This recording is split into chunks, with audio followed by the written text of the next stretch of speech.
अच्छा, ये जो हमारा सब्जेक्ट है वो इंग्लिश से है, ठीक है। इसमें हम जो स्ट्रक्चर होता है उस पे बात करते हैं, लैंग्वेज होती है उस पे बात करते हैं, देन जो कंटेंट होता है, ये 3 मेजर कंपोनेंट्स होते हैं एसे के, उस पे बात करते हैं। बट इससे पहले हम जो है कुछ चीज़ें देखते हैं कि हमारा जो एसे का स्टाइल है, इस सेशन का, क्लास का, वो क्या होता है, हम किस तरह से प्रोसीड करते हैं। देन उससे पहले फॉर्मली जो स्ट्रक्चर होता है वो सीखने से पहले हम देखते हैं वो कौन सी गलतियाँ होती हैं, कौन सी प्रॉब्लम्स होते हैं जो बच्चे कर रहे होते हैं और आपने वो अवॉइड करनी होती हैं, ताकि आप लोग वो गलतियाँ ना करें जो आमतौर पर हर बच्चा कर रहा होता है ऐसे के अंदर। हमारा जो सेशन है इसका ड्यूरेशन आपको पहले बताया हुआ है कि 1 मंथ का सेशन है। आज से स्टार्ट हो रहा है, नेक्स्ट मंथ इसी डेट को हमारा इंशाल्लाह एंड हो जाएगा। इसमें हमारा जो क्लासेस का रूटीन होती है ये होती है कि हम 6 दिन क्लासें करेंगे, लाइक आज से लेकर 6 क्लासें हम करेंगे, 4 दिन का फिर हमारा गैप आ जाएगा। उसके बाद फिर 6 क्लासें होंगी, फिर 4 दिन का गैप, और लास्ट पे फिर हमारे 6 क्लासें, तो 17 से 18 हमारे लेक्चर्स बन जाते हैं। ठीक है। अब होता ये क्लास के अंदर ही हम काम करते हैं। आपको फॉर एग्जांपल आज सारी चीज़ें जो मैं कराऊँगा, बताऊँगा, साथ आपको हम स्टेटमेंट ऑफ टॉपिक बनाना सिखाएँगे कि आपका जब एसे स्टार्ट करना होता है तो उसमें सबसे पहली चीज़ आपकी स्टेटमेंट ऑफ टॉपिक होती है। उस पे हम बात करेंगे, उसकी प्रैक्टिस करेंगे आप सब लोग क्लास के अंदर। अगर कोई बच्चा ये समझता है कि वो चैट के अंदर पार्टिसिपेट नहीं करेगा और वो लिखेगा नहीं या वहाँ पे कमेंट नहीं करेगा और वो ऐसे कर लेगा, तो आई एम सॉरी, आप इस क्लास में नहीं बैठ सकते। आपको इस क्लास में पार्टिसिपेट करना पड़ेगा। अगर आप लोग क्लास में काम नहीं करेंगे, यहाँ पे नहीं लिखेंगे और उसके बाद आप चले जाएँगे, तो आप घर में वो जो काम कर रहे होंगे उसमें गलतियाँ कर रहे होंगे। उसके बाद आपको अंदाज़ा नहीं होना कि वो काम आप ठीक कर रहे हैं या गलत कर रहे हैं। तो वो गलती जो होती है आप मेरे सामने कर लेंगे, मैं उसको ठीक करा दूँगा, उसके बाद आपको इश्यू नहीं होगा घर में। आपको रोज़ाना के बेस पे टास्क मिलेगा, असाइनमेंट मिलेगी करने के लिए, जो कि आपने अगली क्लास से पहले सबमिट करानी होगी। इसी तरह हम जो है रोज़ाना के बेस पे आज हम स्टेटमेंट ऑफ टॉपिक करेंगे, उसके बाद हमारा नेक्स्ट जो लेक्चर है वो आउटलाइन के ऊपर है, वो भी हम क्लास के अंदर करेंगे, साथ उसके आपको असाइनमेंट मिलेगी। देन हम इंट्रोडक्शन पे जाएँगे, उसके बाद आपकी जो बॉडी के पैराग्राफ्स हैं उस पे जाएँगे, देन लास्ट पे कंक्लूजन आता है। ये फर्स्ट वीक के अंदर हम जो है ये चीज़ें मुकम्मल कर लेते हैं, और जब आपको 3-4 दिन के गैप आता है तो उसमें आप 2 फुल लेंथ ऐसे कर रहे होते हैं अपने हाथ से। उससे पहले आप शॉर्ट टास्क भी कर रहे होते हैं कुछ। जब हमारा स्ट्रक्चर मुकम्मल हो जाता है उसके बाद हम जो है वो टाइप्स ऑफ एसे हैं, आर्गुमेंटेटिव है, डिस्क्रिप्टिव है, उस पे मूव करते हैं। देन हम मुख्तलिफ काइंड्स ऑफ एसे आते हैं पेपर्स के अंदर, उसको उठाते हैं, पास्ट पेपर, उसको एनालिसिस करते हैं, उसके डिस्कशन करते हैं। देन हम लैंग्वेज पे बात करते हैं कि आपके एसे के अंदर जो कंपेटिटिव एग्जाम्स हैं उसमें लैंग्वेज किस तरह की रिक्वायर्ड होती है।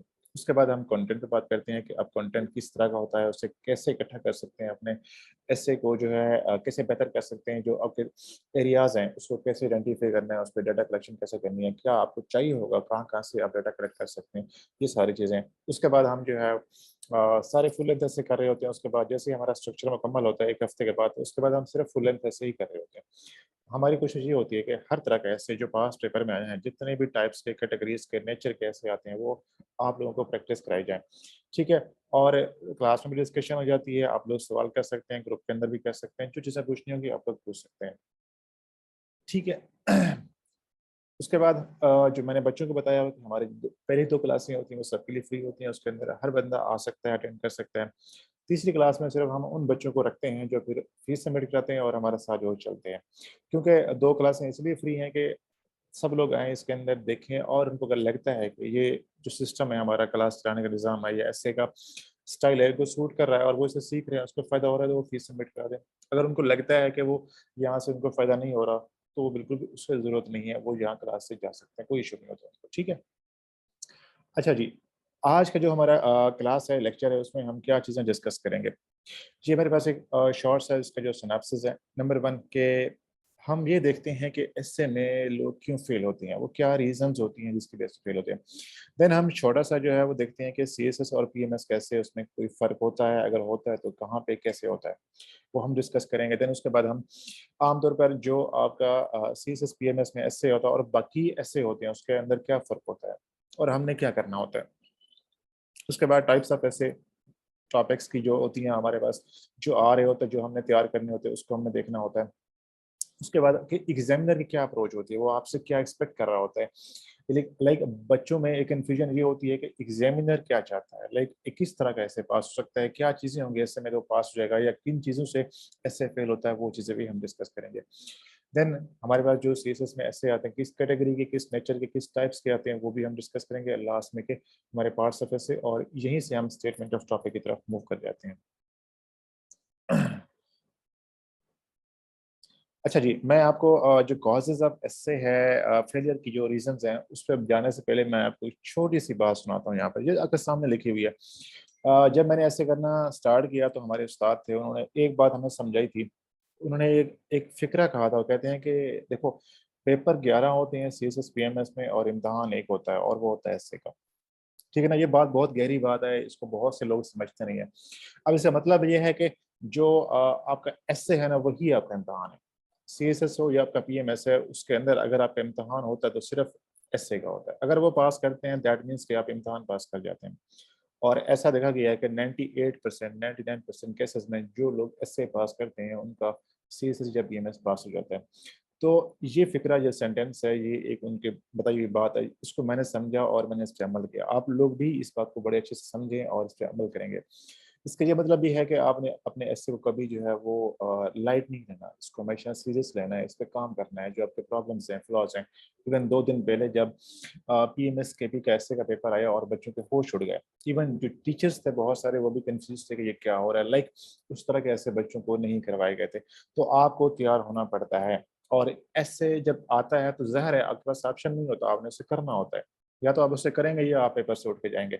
अगर आपने करना है तो दैट मीन्स कि आप उससे पहले काम करके आएँ, अपना बैकग्राउंड पे अपनी मेहनत करें, अपनी प्रैक्टिस करें, हर तरह के ऐसे करें ताकि आपको पेपर के अंदर वो उन 3 घंटों में आपको इश्यू ना हो। ठीक है? तो आप लोगों ने अपने एस्से को जो है बहुत सीरियस लेना है। अच्छा जी, अब हम चलते हैं कि एस्से में फेल होने की क्या रीज़न्स हैं। ठीक है ना? कि बच्चे या स्टूडेंट्स एस्से में क्यों फेल हो जाते हैं। अब देखें, ये जो रीज़न मैंने आपके सामने लिखी हैं, ये हो सकता है कि आप लोगों ने कभी ना सुनी हो, ना पढ़ी हों। होता ये है कि जो मार्केट में बुक्स मिलती हैं, उसके अंदर जो चीज़ें बताई गई हैं कि एस्से में फेल होने के रीज़न्स हैं, वो कुछ और हैं। जब मैंने अपनी तैयारी की और अपना एनालिसिस किया और मैं इस फ़ेज़ से, इस जर्नी से गुज़रा, तो मुझे अंदाज़ा हुआ कि जो चीज़ें मार्केट में या बुक्स के अंदर आपको मिलती हैं, वो उससे असल चीज़ें जो है उससे मुख्तलिफ हैं। इसलिए हम कहते हैं कि सीएसएस में या इस तरह के एग्ज़ाम्स में बड़ी मिथ्स पाई जाती हैं। आपने उन मिस से बचना होता है। तो मैंने अपने एनालिसिस और अपने टीचर्स का जो नॉलेज था, उनसे जो सीखा और जो मेरे स्टूडेंट्स हैं, जो वो गलतियाँ करते हैं, मेरे से पढ़ते हैं और जो मेरी अपनी गलतियाँ हैं, उससे मैंने कुछ चीज़ें निकाली कि वो क्या रीज़न्स हैं, जिसकी बिना पे बच्चे ऐसे में फेल होते हैं। वो आपके सामने है। नंबर 1, ऐसे में लोग इसलिए फेल होते हैं कि ऐसे पढ़ाया जाता है, उसकी ट्रेनिंग नहीं मिलती उनको। इसकी मिसाल अगेन वही ड्राइविंग वाली है कि आप क्लास में जाते हैं, आपको लेक्चर दिया जाता है और आप लेक्चर सुनते हैं 40-30 मिनट का, उसके बाद आप क्लास से बाहर आ जाते हैं।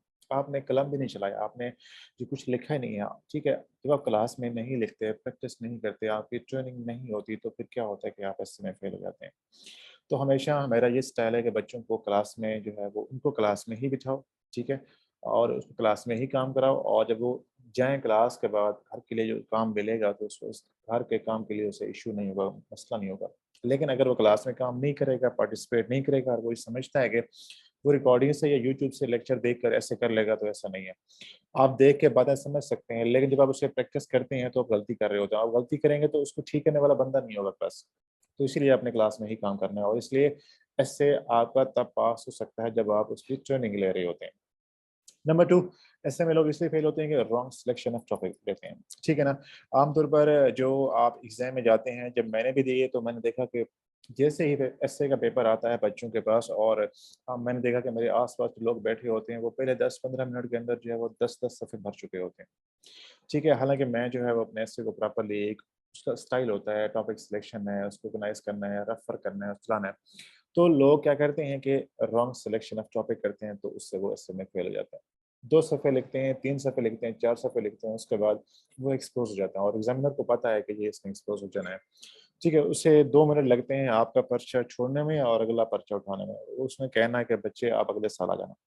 ठीक है, तो इसलिए टॉपिक सिलेक्शन में भी बहुत ख़्याल रखना पड़ता है। अब इसमें जो टॉपिक सिलेक्शन है, एक बड़ी डिबेट है, इस पे हम डिटेल में बात करेंगे, ठीक है? अगले लेक्चर्स के अंदर इंशाल्लाह।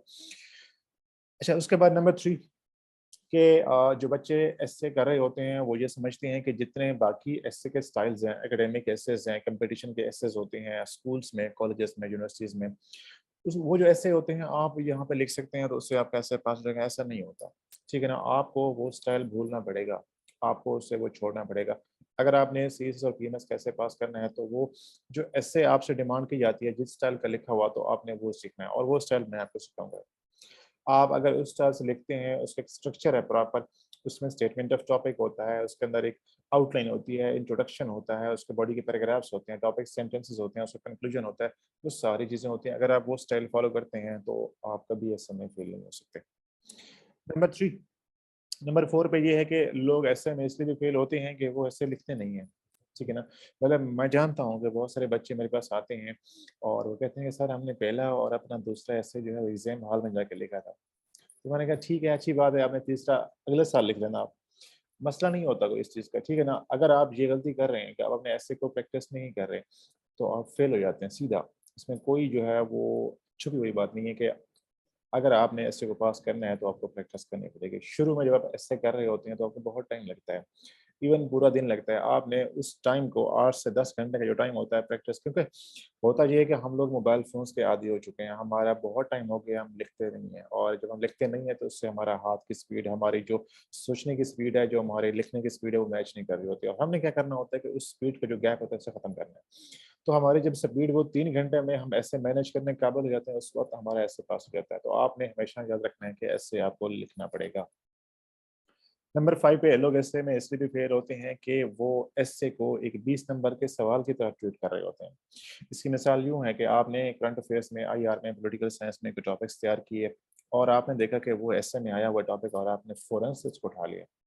तो आप वहाँ फेल हो जाते हैं। होता क्या है कि जो 20 नंबर का एक सवाल होता है, उसकी डिमांड डिफरेंट होती है, एक 100 नंबर का जो एसे है, उसकी डिमांड डिफरेंट होती है। 20 नंबर के सवाल के लिए आपको नॉलेज कम चाहिए होता है, उसपे जो है वो डेटा डिफरेंट होता है, उसके सोर्सेज़ डिफरेंट होते हैं, उसका स्टाइल डिफरेंट होता है। इसी तरह जो आपका एक 100 नंबर का एसे है, जो आपका सबसे मुश्किल इम्तिहान है, सबसे मुश्किल पेपर है आपका, उसमें एक सवाल है जिसके अंदर कोई ऑप्शन भी नहीं है और आपने वो एक सवाल करना है, और अगर आप उसको एक 20 नंबर के सवाल की तरह ट्रीट कर रहे हैं, तो आप वहाँ फेल हो जाते हैं। अगर आपका 20 नंबर का सवाल गलत हो गया तो बस ऑप्शन है कि आप 3 सवाल बेहतर कर सकते हैं, लेकिन अगर आपका इससे गलत हो गया तो आपके पास कोई ऑप्शन नहीं होता। इसलिए आपने इसका भी ख्याल रखना होता है। उसके बाद लोग ऐसे में इसलिए भी फेल होते हैं कि अगर आप ऐसे पढ़ते हुए एग्ज़ामिनर रुक जाए, तो आप ऐसे में फेल हो जाते हैं। ये बड़ी इंटरेस्टिंग सी बात है, फ़नी सी भी है, लेकिन मुझे उस्ताद ने समझाई और मुझे इस बात की समझ बाद में आई।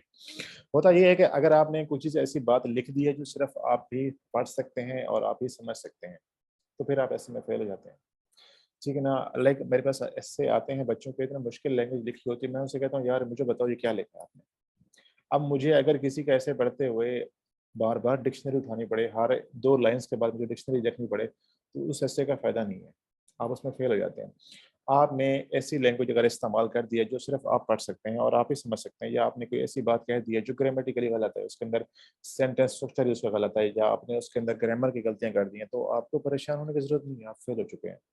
ठीक है, तो आपने अपनी लैंग्वेज को भी ठीक करना होता है।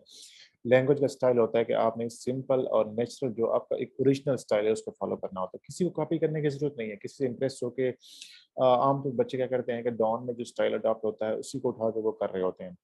अगर आप ऐसा करते हैं तो आप जो है वो 2 सफ़े तो लिख लेंगे, उसके बाद फिर आपकी जो एक ओरिजिनल जो आपकी जो नेचुरल स्टाइल है वो सामने आएगा और आप एक्सपोज़ हो जाएँगे। तो इसलिए आपने लैंग्वेज पे भी काम करना होता है और इसके हवाले से आप कंप्रोमाइज़ नहीं कर सकते। देन नंबर 7 पे लोग ऐसे में इसलिए फेल होते हैं कि वो अपनी स्टेटमेंट ऑफ टॉपिक को प्रूव नहीं कर पाते। ठीक है ना? कि आपने स्टेटमेंट ऑफ टॉपिक बनाया और आपने ऐसे लिखना स्टार्ट किया, कहीं जाके आपको जो है ऐसा फ़ील हुआ कि कोई ऐसी नई बात कहनी है जो आपने ऐड कर दिया। होता क्या है कि उसमें आप जो है अपने स्टेटमेंट ऑफ टॉपिक के अगेंस्ट चले गए हैं, या उसके अगेंस्ट आपने कोई बात कर दी है, या आप अपने ऐसे में आर्गुमेंट्स इस तरह नहीं दे सकते कि जिससे आपका स्टेटमेंट ऑफ टॉपिक या थीसिस साबित हो जाए। अगर ऐसा है तो फिर आप ऐसे में फेल हो जाते हैं। तो इसलिए आपने स्टेटमेंट ऑफ टॉपिक के अगेंस्ट नहीं जाना होता है, उसको डिफेंड करना होता है, उसको प्रूव करना होता है। जो आपका स्टांस है, जो आपका इनिशियली आप शुरू में लेते हैं, और आज हम इंशाल्लाह क्लास के अंदर स्टेटमेंट ऑफ टॉपिक पे काम करेंगे। नंबर 8 पे लोग इसलिए फेल होते हैं कि अगर उनके जो है वो एसे में अगर ग्रामर की गलतियाँ हैं तो वो फेल हो जाते हैं। ठीक है ना? हमारे उस्ताद हैं वो कहते हैं कि अगर आपके एसे में पंक्चुएशन की, स्पेलिंग की, सेंटेंस स्ट्रक्चर की, ग्रामर की गलतियाँ हैं तो आपको परेशान होने की ज़रूरत नहीं है। आपको अगले साल तैयारी करनी चाहिए क्योंकि आप फेल हो चुके हैं। तो एसए में और इंग्लिश पेपर में, इंग्लिश की मुराद प्रेसी यानी कंपोज़िशन का जो पेपर होता है उसके अंदर, और इस इंग्लिश एसए में अगर आपकी ग्रामर की या लैंग्वेज की गलतियाँ हैं तो फिर वो बड़ा सीरियस मसला है। उसपे भी आपको काम करना पड़ता है और ये आपने अवॉइड करनी होती हैं गलतियाँ। नंबर 9 पे रीज़न ये है कि अगर आप किसी का स्टाइल कॉपी करने की कोशिश करते हैं तो आप फेल हो जाते हैं। ठीक है ना? मेरे पास ऐसे आते हैं उसमें सम टाइम एक 20 सफ़े का ऐसे लिखा होता है और एक 10 सफ़े का जो है ऐसे लिखा होता है। और उस 10 सफ़े वाले ऐसे को देख के लगता है कि ये बहुत अच्छा ऐसे है, 20 वाले में लगता है यार इसके अंदर कोई जान ही नहीं है। इसने चीज़ें जो है वो डिफरेंट जगहों से उठा के या इसने जो है वो एक बड़ी फ़िक्टिशियस किस्म का जो है इसने स्टाइल अडॉप्ट किया है। तो अगर आपके ऐसे में ओरिजिनैलिटी नहीं है, क्रिएटिविटी नहीं है, आपका अपना ओरिजिनल स्टाइल नहीं है, जैसे आप लोग अपने कपड़े ही पहनते हैं, अगर आप किसी और कपड़े पहनते हैं तो वो फ़ील हो जाता है कि आपने किसी और के पहने हुए। इसी तरह अगर आप किसी और की लैंग्वेज, किसी और का स्टाइल में लिखने की कोशिश करते हैं तो वो आप एक्सपोज़ हो जाते हैं। तो आपको लगता है कि अगले बंदे को लगता है कि ये इसका अपना स्टाइल नहीं है। तो आपने लैंग्वेज जो आपकी राइटिंग स्किल है, जो आपका राइटिंग स्टाइल है, वो आपका नेचुरल होना चाहिए। जिस तरह आप लिखते हैं उसी को लिखेंगे आप। इसके बाद ऐसे में लोग इसलिए भी फेल होते हैं नंबर 10 में कि उनके आउटलाइन के अंदर लॉजिकल सीक्वेंस नहीं होता और जब लॉजिकल सीक्वेंस नहीं होता तो वो पूरे एसे में कोहेरेंस नहीं होती। अगर आपके एसे में कोहेरेंस नहीं है, तो आप फेल हो जाते हैं। आपके जो एसे के बॉडी के पैराग्राफ्स होते हैं, वो आपस में कनेक्ट होते हैं हमेशा। ऐसा नहीं है कि एक पैराग्राफ दूसरे से अलग होगा, दूसरा तीसरे से अलग, ऐसा नहीं है। तमाम पैराग्राफ्स जो होते हैं, वो आपस में कनेक्ट होते हैं और वो कनेक्शन कैसे बनता है, वो हम देखेंगे। अगर आपके एसे में वो कनेक्शन नहीं है, कोहेरेंस नहीं है और पैराग्राफ्स आपस में लिंक्ड नहीं है, कनेक्टेड नहीं है, तो आपका एसे फेल हो जाता है। इसके अलावा नंबर 11 पे लोग इसलिए इस समय इसलिए भी फेल होते हैं कि वो रफ वर्क नहीं करते। जो मैंने शुरू में बताया था कि जब आप एग्जामिनेशन हॉल में जाते हैं और बैठते हैं और आपके आस-पास ऐसे-ऐसे अफ़लातून बैठे होते हैं कि वो पहले 5-10 मिनट में 10-10 सफ़े भर लेते हैं, ठीक है ना? और उसके बाद क्या होता है वो फेल हो जाते हैं। अगर आप अपने एसे को प्लान नहीं करते, आप उसके ऊपर प्रॉपर रफ वर्क नहीं करते, आप उसको ऑर्गेनाइज़ नहीं करते तो आप फेल हो जाते हैं। मैं हमेशा बच्चों से यही कहता हूँ कि आपने जब ऐसे करना होता है तो उसके पीछे बैकग्राउंड में काम होता है, रफ वर्क होता है, आपकी स्टेटमेंट ऑफ टॉपिक बनती है, आपकी आउटलाइन होती है, इवन आपका इंट्रोडक्शन, ये 3 चीज़ें रफ में होती हैं, उसके बाद आके अपना ऐसे स्टार्ट कर रहे होते हैं। लेकिन ये चीज़ें रफ में करने के लिए आपको इतनी प्रैक्टिस करनी चाहिए कि आपका टाइम का इश्यू ना बने। बेसिकली आप 30-40 मिनट ये रफ वर्क में करते हैं, 2 घंटे में आपने ऐसे करना होता है और आपने 5 या 7 मिनट में उसको प्रूफ रीड करना है ताकि कोई गलतियाँ हैं स्पेलिंग की, ग्रामर की, फैक्ट्स की, डेटा के हवाले से तो वो ठीक हो जाएँ उसके अंदर।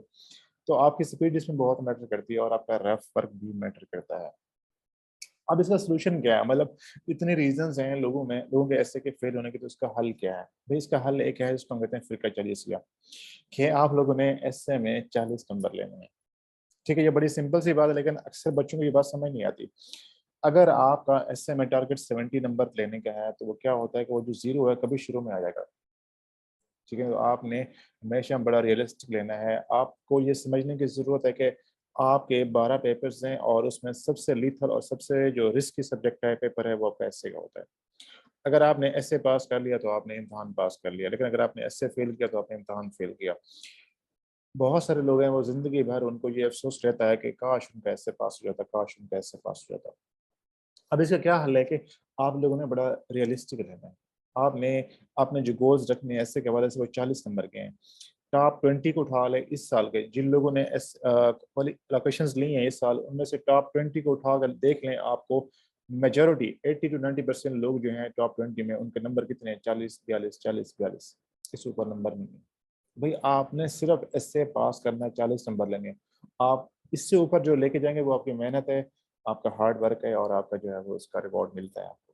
लेकिन आपने बेसिकली हमेशा याद रखना है कि आपने इससे मतलब 40 नंबर लेने हैं।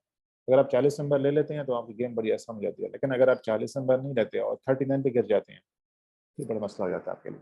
ठीक है, तो आपने जो है वो 40 नंबर का गोल रखना है हमेशा। अच्छा जी, अब चलते हैं हम कि आमतौर पर जो आपका सीएसएस और बीएमएस कैसे, उसमें फ़र्क क्या होता है? इसको हम यहाँ शॉर्ट में देखते हैं लेकिन डिटेल में हम इसको बाद में जो है कवर करते हैं। क्योंकि जब तक आप स्ट्रक्चर मुकम्मल नहीं करते, आपको समझ नहीं आती, ठीक है? इसलिए मैं जो है यहाँ पे थोड़ा-सा लिखा है। अब देखें, जो आपका आमतौर पर जो मेजर डिफरेंस है ना सीएसएस और बीएमएस में, वो होता है लेंथ का। ठीक है? सीएसएस में आपसे डिमांड ये होती है कि आपने 2500 और 3000 वर्ड के बीच में कैसे लिखना होता है। जबकि पीएमएस में एग्ज़ामिनर ये कहता है कि आपने जो है वो 1200 से 1500 वर्ड कैसे लिखना होता है। दैट मीन्स कि वो एक तकरीबन हाफ़ हो जाता है। शॉर्ट ऐसे होता है आपका 1200-1500 वर्ड का और वहाँ 2500 वर्ड का ऐसे होता है। नंबर 2 डिफरेंस ये होता है कि पीएमएस में आपको 2 घंटे मिलते हैं ऐसे के लिए, जबकि सीएस में 3 घंटे होते हैं। ठीक है? ये फ़र्क है। नंबर 3, आमतौर पर जो मेंटोर्स हैं वो ये बताते हैं कि जो पीएमएस का एसे है उसमें एग्ज़ामिनर ये आपसे एक्सपेक्ट करता है कि जो स्टेटमेंट्स हैं उसको आपने फ़ॉलो करना है। उसके आप उसके साथ बहुत ज़्यादा खेल नहीं सकते। लाइक आपके पास ऑप्शंस नहीं है उसके अंदर। जो स्टेटमेंट दी गई है आप उसी के साथ जाएँ, जो उसने बात कही आप उसको फॉलो करें। जबकि सीएसएस में ये होता है कि जो आपके पास स्टेटमेंट दी गई है आप उसके अगेंस्ट भी जा सकते हैं। You can play with it, ठीक है ना? आप उसके साथ जो है मुख्तलिफ स्टाइल में आप उसे एक्सप्लोर कर सकते हैं, डिफरेंट डायमेंशंस में जाकर देख सकते हैं और अपने ऐसे को डिफरेंट वे में प्लान कर सकते हैं। तो बेसिकली आपने पीएमएस में जो इंस्ट्रक्शंस है उसको फॉलो करना होता है, जबकि सीएसएस के ऐसे में आपने जो एक होलिस्टिक अप्रोच होती है उसको फॉलो करना होता है। ये चीज़ें मज़ीद इंशाल्लाह क्लियर होंगी। अच्छा जी, उसके बाद आमतौर पर जो ऐसे होते हैं उसमें 2 टाइप्स आते हैं ऐसे के, ठीक है ना? अगर आप पिछले 50 साल के, 10 साल के या 20 साल के ऐसे को उठा के देखते हैं ना, तो उसके अंदर जो टॉपिक्स मिलते हैं वो 2 मेजर कैटेगरीज़ हैं उसमें से आते हैं। नंबर 1 जिसको हम कहते हैं कि ओपन एंडेड एसेस, ठीक है? और नंबर 2 जिसको हम कहते हैं क्लोज़ एंडेड एसेस। अगर आप 2022 का ऐसे उठा के देख लें, तो उसके अंदर 2 टॉपिक्स के अलावा बाकी जितने भी टॉपिक्स हैं वो सारे क्या थे? ओपन एंडेड टॉपिक्स थे। अब इसका मतलब ये होता है कि ऐसे टॉपिक्स जिसके अंदर एग्जामिनर ने आपको ऑप्शन दिया होता है कि आप अपनी मर्जी से अपना ऐसे चला सकते हैं। ओपन एंडेड वो ऐसे होते हैं, वो टॉपिक्स होते हैं जिसके अंदर कोई स्पेसिफिकली डायमेंशन नहीं होती। For example democracy in Pakistan, examiner ने ये इतना सा जो है स्टेटमेंट दे दी, इतनी सी बात लिख दी है, उसने कहा डेमोक्रेसी इन पाकिस्तान। अब उसने आपको ऑप्शन दे दिया है कि आप जो चाहें इसके अंदर लिखें, लेकिन लिखना क्या है वो बेसिकली आप स्टेटमेंट ऑफ टॉपिक में डिफाइन कर रहे हैं, ठीक है? इसी तरह अगर आपके पास है कि वुमेन एम्पावरमेंट, अगर ये उसने दे दिया है, अब इसके ऊपर आप कुछ भी चाहें लिख सकते हैं। आप बाउंड नहीं हैं, आप अपनी जो है वो मर्ज़ी से कुछ भी उसके अंदर लेके आ सकते हैं, कुछ भी लिख सकते हैं। बट क्या लिखना होता है, क्या नहीं लिखना वो बहुत इम्पोर्टेंट होता है। तो बेसिकली इस तरह के टॉपिक्स होते हैं जिसके अंदर डायरेक्शन क्लियर नहीं होती, डायमेंशंस नहीं दी गई होती हैं और एग्ज़ामिनर आपको बाउंड नहीं करता, उसको हम कहते हैं ओपन एंडेड एसेस। उसके बरक्स वो टॉपिक्स जिसके अंदर डायमेंशन दी गई होती है, आपके पास बहुत ज़्यादा ऑप्शंस नहीं होते और आप अपनी मर्ज़ी नहीं कर सकते, उसको हम कहते हैं close ended essays. For example आप कह सकते हैं वो अगर टॉपिक इस तरह से है कि women development is human development या women empowerment is human empowerment. For example pros and cons of globalization. अगर आप इन टॉपिक्स को देखें तो इसके अंदर ऑप्शंस नहीं है, आपके पास अपनी मर्ज़ी से कुछ ऐड करने का ऑप्शन नहीं है। एग्जामिनर ने बेसिकली आपको जो है वो रेस्ट्रिक्ट कर दिया है, लिमिट कर दिया है कि आपने इन चीज़ों पे ही ऐसे करना है। आपने ग्लोबलाइजेशन के प्रोस एंड कॉन्स बताने हैं, आपने कुछ और नहीं बताना। उसकी हिस्ट्री पे या उसका जो स्टोरी है उसके ऊपर आपने नहीं जाना। इसी तरह अगर टॉपिक आता है कि democracy and good governance go hand in hand. अब दैट मीन्स कि आपको इस टॉपिक को फॉलो करना है और जो बात इसने कही है वो आपने जो है वहाँ पे लिखनी है। यहाँ पे आपके पास ऑप्शन नहीं है। तो बेसिकली आपके पास जब ऐसे के टॉपिक्स आते हैं वो 2 कैटेगरीज़ में, नंबर 1 ओपन एंडेड होते हैं जिसके में आपके पास ऑप्शन ज़्यादा होता है, आप अपनी मर्ज़ी से खेल सकते हैं, ठीक है? नंबर 2 वो ऐसे होते हैं जिसके अंदर एग्ज़ामिनर आपको ऑप्शन नहीं देता, आपको बाउंड कर देता है, आपके पास ऑप्शन खत्म हो जाते हैं, उसको हम कहते हैं क्लोज़ एंडेड। आपके पेपर में हर तरह के ऐसे आते हैं, नंबर 1 से भी आते हैं, कैटेगरी नंबर 1 से भी आते हैं और नंबर 2 से भी आते हैं, ठीक है? इनकी हैंडलिंग डिफरेंट होती है, इन करने का स्टाइल डिफरेंट होता है, वो सारी चीज़ें हम इंशाल्लाह आगे जाके देखेंगे।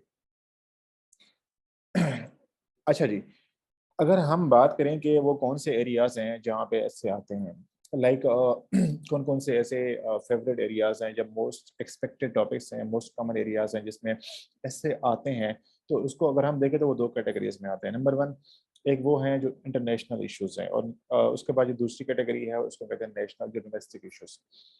इंटरनेशनल जो ग्लोबल इश्यूज़ वो होते हैं जिनकी ग्लोबल स्कोप होता है, जिनका जो आउटरीच होती है ग्लोबल होती है, वो पूरी दुनिया के हवाले से जो है वो आप उससे एक्सपेक्ट कर सकते हैं। फॉर एग्ज़ाम्पल वुमेन के हवाले से कोई ऐसे आ गया, तो ऐसा लाज़मी नहीं कि वो सिर्फ़ पाकिस्तान स्पेसिफ़िक होगा, वो पूरी दुनिया के हवाले से भी हो सकता है, ग्लोबली उसका जो है आउटरीच हो सकता है, स्कोप उसका ग्लोबल हो सकता है। इसी तरह डेमोक्रेसी है, क्लाइमेट चेंज है, वॉर और पीस के हवाले से आते हैं, ह्यूमन डेवलपमेंट पे से आते हैं। ये बहुत सारे ऐसे आते हैं जो बेसिकली पाकिस्तान स्पेसिफ़िक नहीं होते। तो आपने जब तैयारी करनी होती है तो आपको हर तरह के टॉपिक्स तैयार करने होते हैं। लेकिन जो एरियाज़ हैं मेजर यही होते हैं। लाइक डेमोक्रेसी है, वुमेन है, फेमिनिज़्म है, जेंडर इक्वालिटी है, पॉवर्टी है, करप्शन है, गुड गवर्नेंस है, इकोनॉमी है। इसी तरह जितने भी नए-नए टॉपिक्स आते हैं वो हम इसके अंदर शामिल करते हैं। नंबर 2 में हमारे पास डोमेस्टिक इश्यूज़ आते हैं। डोमेस्टिक इश्यूज़ का मतलब ये होता है कि ऐसे टॉपिक्स जो सिर्फ़ पाकिस्तान स्पेसिफ़िक होते हैं। लाइक हमारा जो एजुकेशन सिस्टम है उस पर बात हो सकती है, पाकिस्तान में जो गवर्नेंस की क्राइसिस है उस पर बात हो सकती है, पाकिस्तान में करप्शन है उस पर बात हो सकती है, पाकिस्तान में डेमोक्रेसी के हवाले से हमारे जो वाटर के इश्यूज हैं, चैलेंजेस हैं, उस पर बात हो सकती है, क्लाइमेट चेंज को पाकिस्तान स्पेसिफिक कर सकता है वो। तो काफ़ी सारे ऐसे एरियाज हैं जो दोनों कैटेगरीज में आ रहे होते हैं, इंटरनेशनल के अंदर भी आ रहे होते हैं, डोमेस्टिक में भी आ रहे होते हैं। लेकिन बहुत सारे ऐसे टॉपिक्स हैं जो सिर्फ पाकिस्तान स्पेसिफिक होते हैं और आपको हर साल ऐसे के अंदर पाकिस्तान से रिलेवेंट टॉपिक्स ज़रूर मिलते हैं। ठीक है, ऐसा नहीं है कि पाकिस्तान से मुताल्लिक़ या पाकिस्तान स्पेसिफिक टॉपिक ना दे, ऐसा हो नहीं सकता। तो आपने हर तरह के टॉपिक्स को तैयार करना होता है।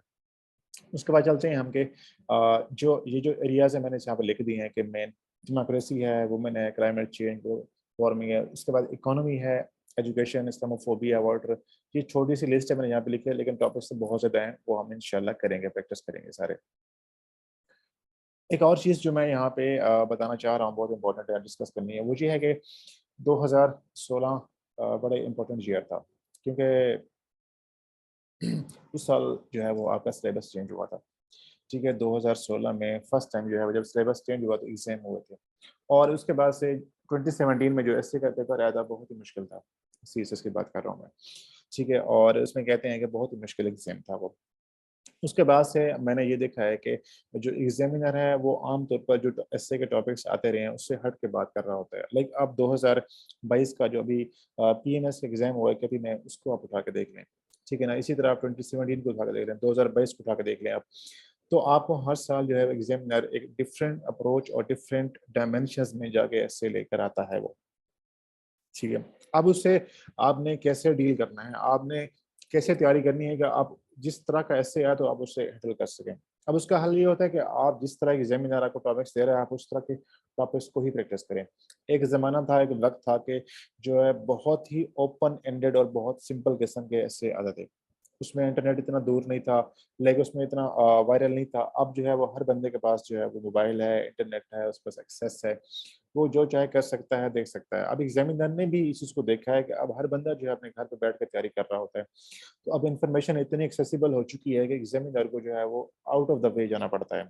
ठीक है ना, अब वो नए टॉपिक्स लेकर आता है, ऐसे टॉपिक्स जिसके ऊपर लोग रिसर्च नहीं करते, जिसके ऊपर जो है वो आम तौर पर उसे एक बच्चा इग्नोर कर सकता है। तो आपने उन तमाम डायमेंशंस को, उन तमाम एरियाज को टच करना होता है, उनकी तैयारी करनी होती है, उस तरह के ऐसे को तैयार करना होता है।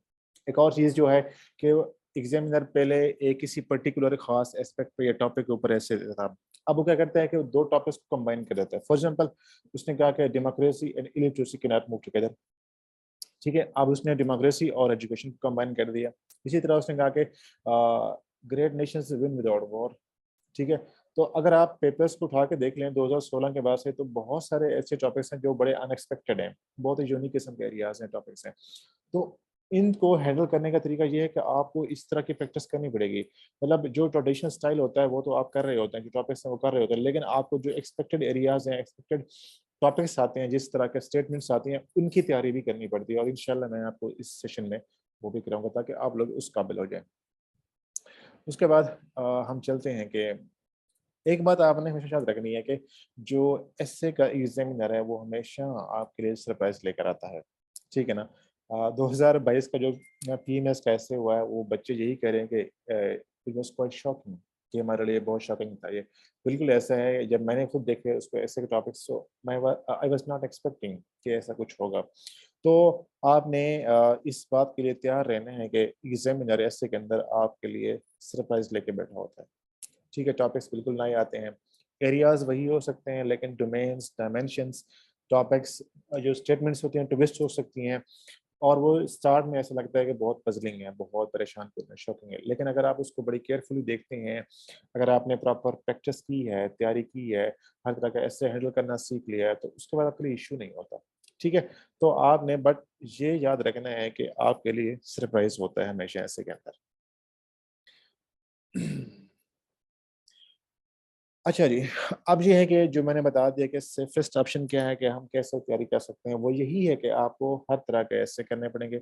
लेकिन बेसिकली आपका एक ऐसे का जो स्टाइल है करने का वो ठीक होना चाहिए, स्ट्रक्चर। नंबर 2, आपको हर तरह के descriptive, open ended, close ended, argumentative ऐसे करने पड़ेंगे। फिर उसके बाद सिंगल ऐसे जो टॉपिक्स होते हैं किसी एक पर्टिकुलर इशू के ऊपर वो आप प्रैक्टिस करें। उसके बाद दो दो डिफरेंट डोमेन्स को, जो टॉपिक्स को मिला के कंबाइन करके जो मुश्किल स्टेटमेंट्स होती हैं कम्प्लेक्स, वो भी आप प्रैक्टिस करेंगे, तब आप इस काबिल होती हैं कि आप ऐसे को पास करें।